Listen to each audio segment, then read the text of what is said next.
آج اللہ کے نیک بندوں سے یہ کہہ کر کے دور کیا جاتا ہے کہ بھئی اللہ رب العزت تو ہر شے پر قادر ہے، ساری کائنات کو بنانے والا وہی ہے، تو پھر کسی ولی سے وابستگی حاصل کرنے کی کیا ضرورت؟ کسی صوفی کی بارگاہ میں زانوِ ادب طے کرنے کی کیا ضرورت؟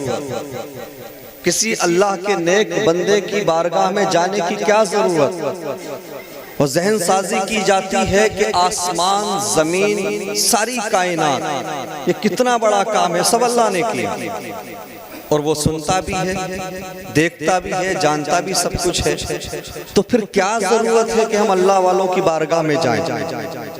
تو جو نئی نسل ہے وہ اس ٹول کٹ کا شکار ہوتے ہیں اور کہتے ہیں یار بات تو صحیح ہے، جب اس نے پیدا کیا ہے وہی موت دینے والا ہے تو ہمیں کسی کی کیا ضرورت؟ دیکھیں قرآن کی آیت ہے یا ایھا الذین آمنوا اتقوا اللہ وابتغوا الیہ الوسیلہ۔ یہ جتنے بدعقیدے ہیں، یہ جتنے باطل نظریات کو فروغ دینے والے ہیں، اللہ کے ولیوں سے دور کرنے والے ہیں، یہ در حقیقت آیت کے پہلے جز پر عمل کرتے ہیں، آیت کے پہلے جز پر عمل کرتے ہیں، آدھی آیت پر عمل کرنا یہ یہودیوں کا طریقہ ہے، اور یہ پوری آیت پر عمل نہیں کرتے۔ انہوں نے دیکھا کہ قرآن میں ہے یا ایھا الذین آمنوا اتقوا اللہ، یہاں تک انہوں نے لے لیا، اللہ کا حکم ہے تقوی اختیار کرو، تو نمازی بھی بن گئے، روزہ بھی رکھنے لگے، حج بھی کرنے لگے، زکوٰۃ بھی دینے لگے، اور عبادت و ریاضت کا یہ عالم ہے کہ ماتھے پر نشان بھی نظر آتے ہیں، ساری دنیا ان کو بڑا نمازی ہے، بڑا متقی ہے، بڑا پرہیزگار ہے کہا کرتی ہے، لیکن جو اگلا جز ہے وَابْتَغُوا إِلَيْهِ الْوَسِيلَةَ، مفتی صاحب کی بلا ایک اور آیت یا ایھا الذین آمنوا اتقوا اللہ وَكُونُوا مَعَ الصَّادِقِينَ، تو یہ جو اگلا جز ہے اس پہ یہ عمل نہیں کرتے ہیں۔ اللہ اکبر، میرے مصطفیٰ کریم کے پیارے دیوانوں، آپ جب نماز پڑھنے کے لیے جائیں گے تو قرآن اٹھائیے، یا ایھا الذین آمنوا اذا قمتم الی الصلاۃ فاغسلوا وجوہکم، اے ایمان والو جب تم نماز کا ارادہ کرو تو اپنے چہرے کو دھو لو۔ اب اگر کوئی صرف چہرہ دھو کر کے مسجد میں چلا جائے، کیا وہ نماز پڑھ سکتا ہے؟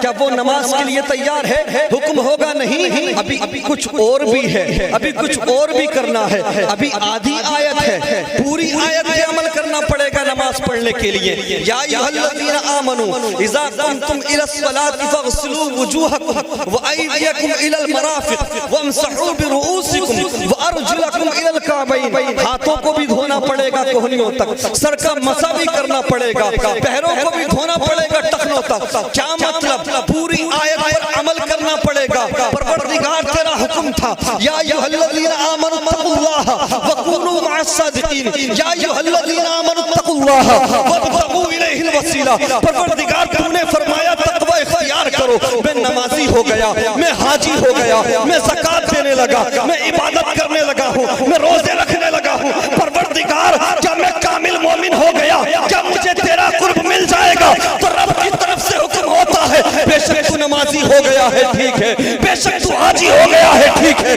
لیکن ہمارا قرب حاصل کرنے کے لیے آدھی آیت پر نہیں پوری آیت پر عمل کرنا پڑے گا۔ ہمارا قرب حاصل کرنے کے لیے وسیلہ تلاش کرو، ہمارے قریب ہونے کے لیے سچوں کے ساتھ ہو۔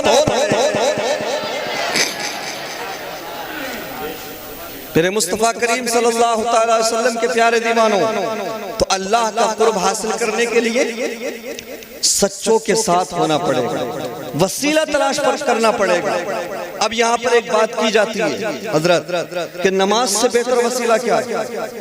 نماز سپیریئر ہے عبادات میں، ارکان اسلام میں سر فہرست ہے، اس میں ذرا بھی کوتاہی قابل قبول نہیں۔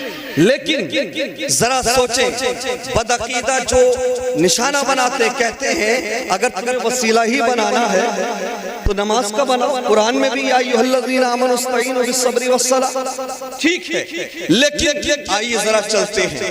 حضرت عبداللہ ابن عباس رضی اللہ تعالیٰ عنہ، آپ سید المفسرین ہیں، یہ صوفیہ کی محفل ہے، یہ اللہ والوں کی محفل ہے. مجھے بتاؤ کیا ان جیسی نمازیں ہیں ہمارے پاس؟ کیا ان جیسے سجدے ہیں ہمارے پاس؟ ارے انہوں نے اسلام پہنچانے کے لیے ہم تک نہ جانے کتنے تیروں کا سامنا کیا ہے، نہ جانے کتنے زخم کھائے ہیں، نہ جانے کتنی مشکلوں کا، صعوبتوں کا سامنا کیا ہے. اللہ اکبر کبیرہ. انہوں نے اسلام پھیلانے کے لیے نہ جانے کیا کیا کیا ہے. آپ سید المفسرین ہیں، صحابی رسول ہیں. کتنی نمازیں تھیں آپ کے پاس، کتنے روزے تھے آپ کے پاس، کتنے حج تھے آپ کے پاس. اللہ اکبر. لیکن جب آپ کا وقت وصال قریب آتا ہے، جب آپ کا وقت آخر قریب آتا ہے تو ہاتھوں کو اٹھاتے ہیں. یہ نہیں کہتے پروردگار میں نے اسلام کے لیے تلوار چلائی ہے، میں آ رہا ہوں تیری بارگاہ میں. پروردگار میں نے نمازیں پڑھی ہیں، میں نے سجدے کیے ہیں، میں نے حج کیے ہیں. اللہ اکبر. لیکن جیسے ہی وقت وصال قریب آتا ہے ہاتھوں کو اٹھاتے ہیں، عرض کرتے ہیں پروردگار میں جانتا ہوں میری دھڑکنیں رکنے والی ہے، پروردگار میں جانتا ہوں میری سانسیں رکنے والی ہے، پروردگار میں تیرے قریب آ رہا ہوں لیکن خالی ہاتھ نہیں آ رہا. اہل بیت اطہار کی محبت دل میں بسا کر بابا نعرے تکبیر، نعرے رسالت، فیضان امام حسین، فیضان سرکار غریب نواز، نعرے تکبیر، نعرے رسالت. سادات عالمگرام شریف سے محبت کرنا، غریب نواز سرکار سے محبت کرنا اور پیارے نبی صلی اللہ علیہ وسلم کی نسل سے محبت کرنا، اس کا درس سید المفسرین نے دیا.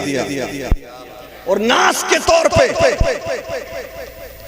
پیش کیا ہے تو محبت کو پیش کیا، اپنے تقوی کو. وہ تو صحابی رسول ہے بھائی، ان کا سٹیٹس دیکھیں، لیول دیکھیں.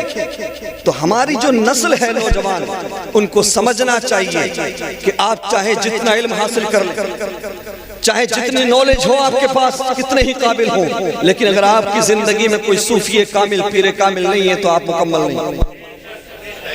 آخری بات آپ کے سامنے عرض کر دوں. اب ایک اور بات کی جاتی ہے کہ اگر تم بلگرام شریف جاؤ گے اور یہ نظریہ رکھو گے کہ کسی کو بیٹا ہمیں اس وجہ سے مل جائے گا کہ سید صاحب قبلہ نے دعا کی، یا غریب نواز سرکار کسی کو بیٹا دے دیں گے یا کسی کو کچھ دے دیں گے، یہ عقیدہ رکھنا شرک ہے. یہ حملہ کیا جاتا ہے، سمجھایا جاتا ہے کہ سب کچھ کرنے والا اللہ ہے، سب کچھ دینے والا اللہ ہے. تو یہ نظریہ کیسے رکھ سکتے ہو آپ کہ غوث اعظم کسی کو کچھ دے سکتے ہیں، غریب نواز کسی کو کچھ دے سکتے ہیں؟ یہ نظریہ رکھو گے تو شرک ہو جائے گا. یہی سمجھایا جاتا ہماری نسل کو، ہماری نسل بہک جاتی ہے. اللہ اکبر. یہاں پر یہ سمجھنے کی ضرورت ہے اللہ کا نظام ظاہری بھی ہے، نظام باطنی بھی ہے. دعائیں چاہوں گا. نظام ظاہری بھی ہے، نظام باطنی بھی ہے. یہ علماء کرام تشریف رکھتے ہیں، آپ ان سے پوچھئے یہ جو ہوائیں چلتی ہیں ان ہواؤں کو فرشتے کھینچ کر لاتے ہیں. ماں کے پیٹ میں جو بچے کی تصویر گری کی جاتی ہے فرشتہ کرتا ہے. گھروں کے اندر جو رزق لے کر آتے ہیں فرشتے لے کر آتے ہیں. اب سوال پیدا ہوتا ہے، اللہ کن فرما کر کائنات کو بنا سکتا ہے تو کیا فرشتوں کے بنا یہ سارے کام نہیں ہوتے؟ اگر غریب نواز سرکار کی ڈیوٹی پر تمہیں اعتراض ہے، غوث اعظم سرکار کی ڈیوٹی پر تمہیں اعتراض ہے، تو وہی اعتراض تو پھر فرشتوں کی ڈیوٹی پر بھی ہوگا. کیا اللہ اس پر قدرت نہیں رکھتا کہ بنا فرشتے کے رزق گھر میں آ جائے؟ کیا اللہ اس پر قدرت نہیں رکھتا کہ بنا فرشتوں کے ہوائیں چلائی جائیں، بادل پانی برسائیں، ماں کے پیٹ میں بچے کی تصویر گری ہو جائے؟ جواب ملے گا یہ اللہ کا نظام باطنی ہے. در حقیقت ہوتا یہ ہے کہ فرشتے آسمان سے بارش برساتے ہیں، فرشتے بچے کی تصویر گری کرتے ہیں، فرشتے رزق لے کر آتے ہیں، لیکن اس میں ہاتھ فرشتے کا ہوتا ہے، حکم اللہ کا ہوتا ہے. اللہ کی شان الوہیت میں کوئی کمی نہیں آتی. ٹھیک اسی طرح سے اگر غریب نواز سرکار کسی کو بیٹا دے دے، کسی کو بیٹی دے دے، کسی کو کچھ عطا کر دے تو اللہ کی شان الوہیت میں کوئی کمی نہیں آتی، چونکہ وہاں بھی ہاتھ غریب نواز کا ہوتا ہے، حکم اللہ کا. اگر گرام شریف سے کسی کو کچھ مل جائے تو اس میں بھی حکم اللہ کا ہوتا ہے، ہاتھ اللہ والوں کا ہوتا ہے۔ بے شک سبحان اللہ۔ اس لیے زندگی میں یاد رکھیں، بڑے بڑے فتنے آئیں گے، بڑے بڑے خطرناک لوگوں سے سامنا ہوگا اور تمہیں وہ بھٹکانے کی کوشش کریں گے۔ نمازوں کی پابندی کریں، قرآن پڑھیں اور جو ارکان اسلام ہیں ان پر عمل کریں، لیکن اس کے ساتھ ساتھ صوفی کامل سے، پیر کامل سے ضرور وابستہ رہیں۔ انشاءاللہ پھر آپ کو زندگی میں کوئی بھٹکانے کی کوشش کرے لیکن کامیاب نہیں ہو پائے گا۔ چونکہ علماء کرام کی فہرست طویل ہے، میں انہی کلمات کے ساتھ اپنی گفتگو ختم کرنا ضروری سمجھتا ہوں۔ ما حاصل یہ ہے کلام کا کہ تم راتوں رات عبادت کرو، نمازیں پڑھو، قرآن پڑھو، سب کچھ کرو، کرنا ضروری ہے، لیکن اس سب کے ساتھ میں اللہ کے نیک بندوں سے، اللہ کے ولیوں سے محبت کو اپنے دل میں مسالو۔ انشاءاللہ دنیا میں بھی کامیاب ہو جاؤ گے اور آخرت میں سیدہ کائنات، سیدہ النساء اہل الجنہ کے صدقے میں جنت کا پروانہ ملے گا۔ وآخر دعوانا الحمدللہ رب العالمین وما علینا الا البلاغ۔